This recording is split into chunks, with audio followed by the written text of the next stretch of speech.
we are recording. Exciting. Okay. I am now going to share my screen again. What are you seeing? My my modules page? Yes. All right. Scrolling.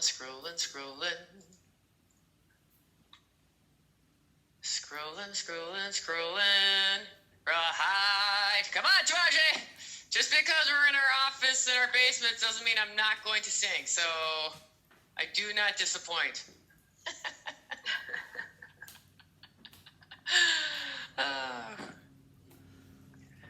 Is that the right song? Was I singing the right song? I don't even know. That's what came to my head.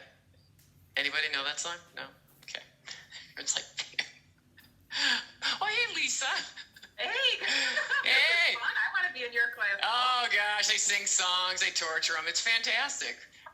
Yeah. So we're going through a lecture right now. You are more than welcome to join in. I will get started with the panel around 10:45. Oh, okay. Well, I can come back. I had it down at 10. No, that's fine. I can log back in. Fantastic. I will see you at 10:45. Sounds great. All right. Thanks, Lisa. Okay. So discourse maps, I had you start that last week. And I know at first it might seem a little overwhelming,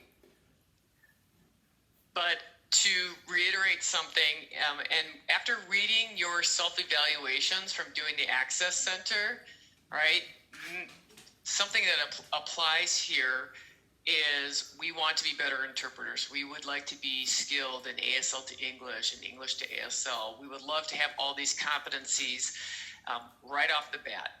And you know this, I've shared this with you before, but something has to change, right? The way that we practice, how often we practice, what sort of feedback are we getting, which is why I have set you up weekly with interpreting coach and your the ASL coach. Is not only must you practice, but you also have to get feedback on what you're practicing, right? So to know how to be able to modify and make slight adjustments. And the adjustments that you're going to make are going to be slight. I think the week before, I don't even remember what I was reading anymore. Oh, I do, the Health and Illness Concepts class. Many of you did recognize the fact that it's one minor tweak at a time, okay? But for me, if you are feeling frustrated with the way that you are progressing, then change it up. Do something different in your routine. Or the flip side of it is you probably are making a lot of progress, a lot more than you realize.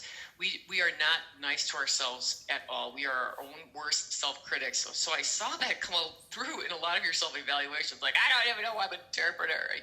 Done. If you were to look at doing this video, say 6 months ago, and what you were able to produce last week, definitely there are some gains. So that's my job to remind you that you have increased your skills tremendously. So discourse maps, it is to have you look at your work differently, right? We have all along been teaching you how to self-assess your work. So discourse maps just ups the game for your ability to analyze your work at a very nuanced, detailed level. Okay, sorry, my cord here is stuck. Okay, so what is it that we're paying attention to when we do our discourse maps? One thing I will say about a discourse map is it is actually it guides the way for you to be able to have an effective interpretation. Doesn't matter if I'm working from ASL to English or English to ASL. Doesn't matter if I'm transliterating. When you begin to train your brain to think like this, and you do it over and over and over again, you will be able to release form quickly. But this takes time.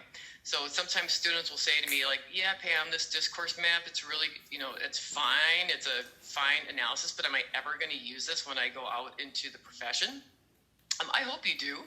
I'm working with a colleague right now who's leading a mentoring group of working professionals, and she uses discourse mapping. And a lot of the mentors or mentees that are in it who are working interpreters have forgotten how to do discourse mapping, and their work is struggling. They are struggling to get a high enough score to move on, and it's because they have moved away because they just thought this was like a school homework thing.